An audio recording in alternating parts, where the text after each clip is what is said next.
Hey guys, this is Dean from Run for God. You know, we were recently renovating the inside of our church sanctuary.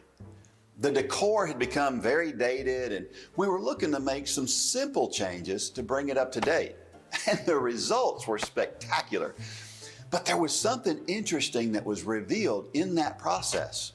First, not everything was updated. There were still a few things that didn't change, and those things are still evident. The older chandeliers, for example, now look even more dated against the backdrop of an updated decor. It's not surprising that those light fixtures and other items that were not changed look a little less appealing today. In the back of the baptistry, we hung an old cross made from rough-cut, weathered wood with a crown of thorns and a purple robe draped over it. The longer-term church members estimate that the cross was made at least 30 years ago. It was older than almost anything else in the sanctuary. The most interesting thing about the cross is that it doesn't look dated at all. It looks as fresh as the day it was hewn. You know, the cross and the message of the cross never get old. Despite what many people in this world will tell you, the cross is as meaningful today as it has ever been. For generations, people have been trying to claim that the message of the cross is obsolete, but it wasn't outdated 1,000 years ago, and it isn't passé today. People have been running forever. There is artwork on cave walls thousands of years old that depict people running. Now, I know most of the running that happened then was either running down a meal or running away from something that was going to make us their meal.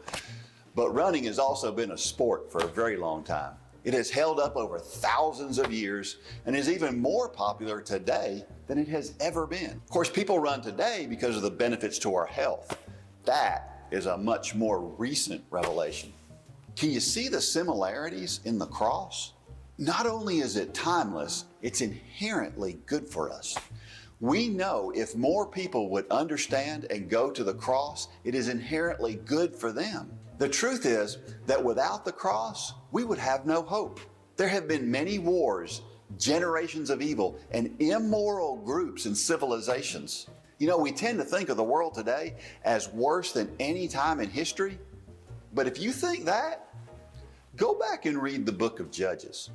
Or think about what happened less than a century ago in Germany. Now, there have always been bad, evil, and immoral people in the world. And there's only one thing that can change the hearts of those people, and that's the cross and its meaning. We look around the world and we see so many people engaged in things that we know God detests. And sometimes we look at them and we think, they need to change the way they behave. But why would they? They have no solid guiding principle. You know, we need to stop expecting non-Christians to act the way we think they should act. They need the cross. And until they understand what the cross is and find a relationship with Jesus Christ, it is not likely to change. Jesus told us to go out and make disciples. Do you know how you change people? When people share the love of Christ. And that is what we are charged to do. When is the last time you shared what Jesus has done in your life with someone who doesn't have a relationship with Him? You know, the best time to have done it would have been in the past, but the next best time is today, right now. You know, the cross never gets old or dated. Can you name anything else that has that property? Then why aren't we sharing it like it's the most amazing thing ever? Because that's exactly what it is. Now go out there and shine your light.